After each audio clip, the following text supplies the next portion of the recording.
Whenever we talk about paired association or emotional triggers due to conditioning, right? We always talk about Pavlov's dogs because it makes sense, right? He was studying what triggers dogs to salivate, and he realized that he can create an association and create a situation that provokes the dogs to salivate just by ringing a bell every time he gave them food. Bell, food. So eventually, when he rang the bell, they would salivate even if they got no food. It was a paired association. And the reason I'm bringing this up is because we forget to listen to the whole story of Pavlov's dogs. And what he also learned was that two things that were paired together can be unpaired the same way by conditioning. When he rang the bell, right, over and over, the dogs would salivate, but he wouldn't give them food. But he did it over and over and over. After a period of time, he could ring the bell and the dogs would not salivate because their brain no longer registered those two things together. What does that mean for us?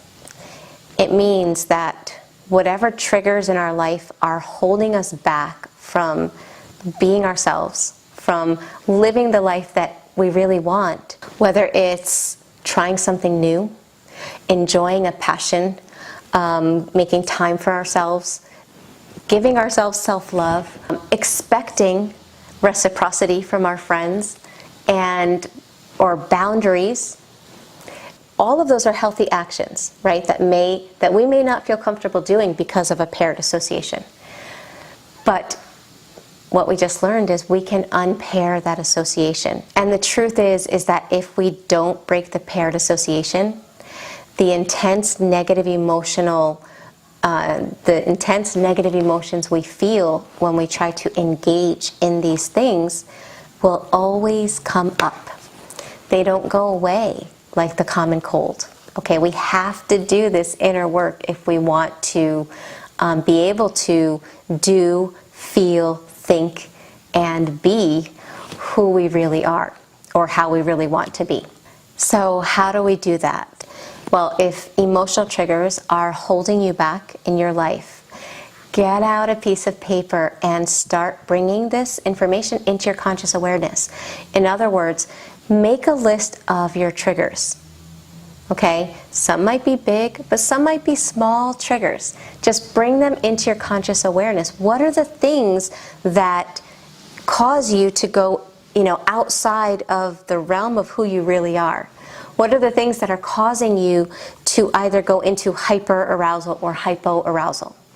The second step, now that you have your list, right, the second step is to look at that list as an opportunity. Look at every one of those triggers as opportunities instead of something to avoid.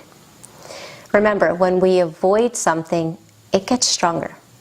What we resist persists, but when we face it, and we handle it in a safe environment, in a way that we're comfortable with, we start reconditioning our mind. The next step is to start with triggers that are small. Start easy, okay? You don't want to stand underneath the staircase of 12 steps and try to jump to the next floor, right? We want to take those steps that help us to get there. And one of the ways we do that is we start small. Start with a trigger that you would feel comfortable kind of working through. Now that you have that trigger, now you can ask to help work through it, to process it. Ask yourself, when you feel triggered because of this event, what emotions come up inside of you? Try to find the emotion that's showing up in your body. And many times it's going to be more than one emotion, right? So name the emotion and then validate it. You can ask yourself, why is this triggering me? Find the source. Once you find the source, validate it. You can say something like, well, of course I feel uncomfortable putting down a boundary. When I was a kid, putting down a boundary meant, I'd get smacked in the face. So of course, it makes sense that when I'm putting down a boundary, it's almost like it's waking this up. I get it. That was really awful what I went through. No child should ever have to go through that. That's validation, okay? So you want to name it, find the source, and then validate that emotion. The last step is to remind yourself where you are or who you are today. Because often when we're triggered, it's almost like the traumatized child in us is showing up instead of the adult.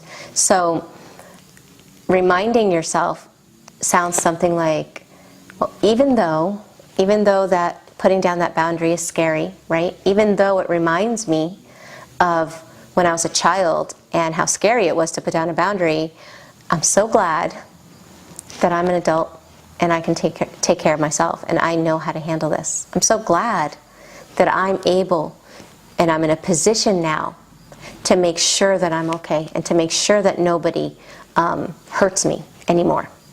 So in other words, if your brain is getting confused with past and present, which happens in a flashback, you're reminding it and you're bringing yourself on that last step to the present moment. Done consistently, just like the bells of Pavlov's dogs. Eventually the bell meant nothing to the dogs. That's what happens with triggers. It really does. But don't believe my word for it. Start putting this into practice and you'll be able to see for yourself. If you feel like working through the side effects of CPTSD or healing after narcissistic abuse, if you feel like it's too hard to do alone and the videos aren't helping you to have the progress or see the progress that you really want to see, then make sure you check out the description box below or my website, because I have not only face-to-face coaching available, but there's group workshops and there's a lot of information designed to specifically help people on this journey.